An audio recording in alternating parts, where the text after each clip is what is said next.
Okay, guys, let's get into it. Today we are reading The Way of the Superior Man, a spiritual guide to mastering the challenges of women, work, and sexual desire, 20th edition by David Dida. Most of you guys have already seen or heard of this book, but I'm going to give you a full breakdown from every chapter. So, we're just going to start with the preface, right? He goes, with deepest gratitude to the intimate partners and teachers who have drenched my life with their love and wisdom. So to start the book, David Dida, he wants to let us know that he has the deepest regards for everything he's accumulated knowledge-wise, experience-wise, to his partners and his teachers. So he already is showing that this wouldn't exist without his experience. So this is the number one step to spirituality. He already did it in the preface. Okay. And the next thing he puts in the preface, after you look at all the chapters and stuff, we see, may this book serve the liberation of your true gifts, so that countless multitudes of beings may benefit even from moving your living and loving. Benefit from it. Multitudes of beings may benefit even more from your living and loving. So, what does that specifically mean? That specific quote, specifically, right? That specifically quote, that means that you must be able to do something that is so liberating that it benefits someone other than yourself. Right? That's what this is primarily trying to indoctrinate. Here's another quote in the preface that is extremely important to the entire book, and it's a good takeaway point that you should incorporate into your own life, and it will help break down any fear and anxiety you have in your own and why you shouldn't have it, right? So it goes, fear is lack of trust in now. Fear is saying no to some aspect of the present moment. The way of the superior man is the way of cultivating total trust in the reality that is living in you right now. Now, what does that mean?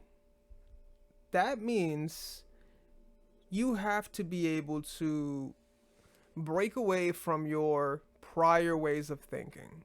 Now, what does that mean? Does that mean just completely break all thoughts and just become nihilistic? No, that's not what it means at all. What it means rather is don't let fear create regret. Now, if there's something you truly want to do and you want to do it wholeheartedly, lovingly, and you want to let just do it, right?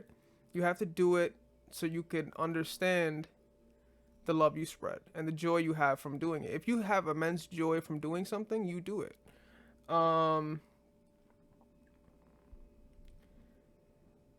It's really about coming true with your own self, becoming fully aware, and understanding your conscious presence.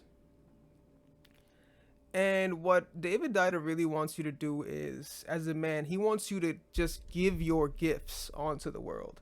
That is truly what the way of the superior man, that is what this entire book entails, is about giving your deepest gifts onto the world. What that means is whether it be your friends, family, so on and so forth. You have to give on your gifts to the world.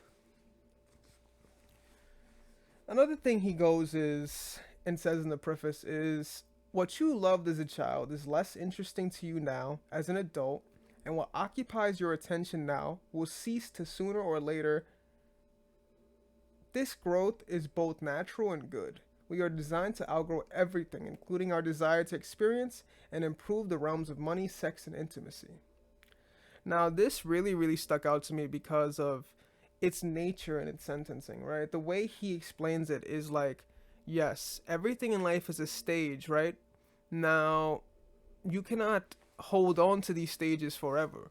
You can't grasp onto these stages. They come, you enjoy them, and they go. If you try to entangle yourself with them, it will hurt to let go. It will just be taken away from you, and it will hurt more because you tried to restrict it. Now, what Dida is trying to really get into is this ideology that you must be able to love freely, right? This entire book entails a little bit of Hinduism in it as well, the whole spirituality of it, the whole breathing process, as well as the whole idea of letting go. So, when Daida speaks on letting go, he truly means to be apart, but not to get entangled. Now, this thought process of being apart and not being entangled is how you truly love frivolously through life. It's the way to overflow your gifts and understand that you are here to just give your gifts. That is truly what this is all about. It's about gift giving, right? Let's continue on. So it also goes, the way of a superior man shows you a man and his lover can learn the lessons necessary to grow to the next step, where the mind opens as feelings and the body is the only light. There is a way to grow through these lessons too, I'm told, but the first things first. Live completely, know your deepest purpose, give the gift you were born to give, right? Now, this specifically is extremely important, guys, because he wants us to know that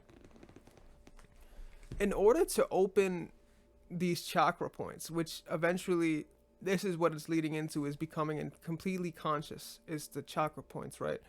From the root all the way up.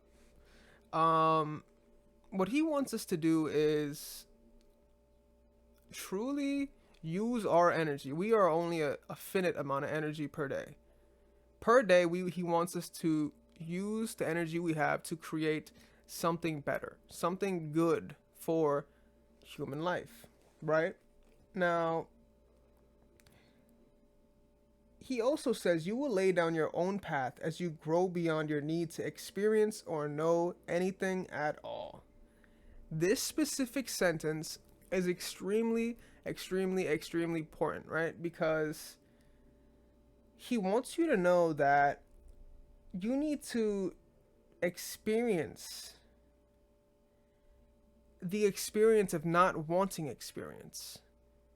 Now, you're going to say, what does that even mean? That was the most preposterous thing I've ever heard. Maybe not to some, but here's what that means. You must be content with experiencing and loving, but not control. Do you understand by control? Now, when people try to control something or a person, it usually never works. It usually never works. They will never cooperate the way you want because they're not robotic, right?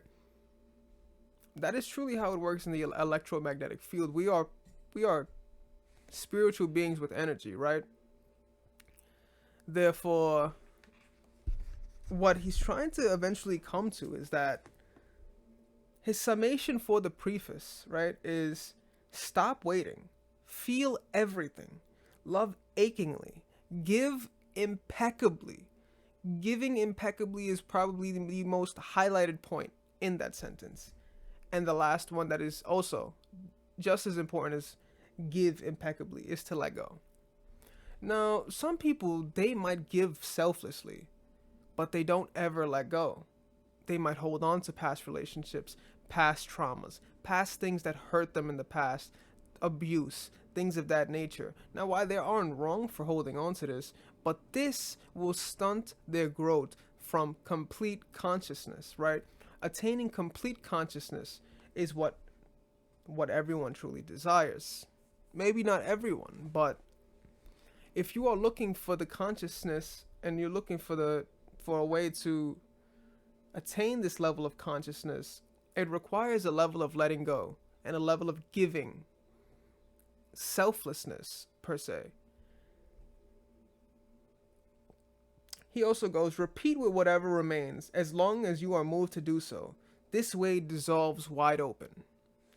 Now, like I explained, the concept of giving impeccably and letting go, these two things coincide with each other because of its nature, right? Now, when you are giving so much and you don't expect nothing in return, Whatever it is that you truly desire will eventually come to you. Whenever it is you are doing something because you want something, you don't get it that way. That is not how the universe works. That is not how the cosmos work. Now, I say this because it's important we talk about this, but you are a person of infinite possibilities, right? Infinite number of possibilities. Even being here right now, listening and talking, or just comprehending is an infinite number of possibilities that we are unknown of. But Daida goes into great depths to explain the spiritual guide, and we'll go through the entire thing, guys.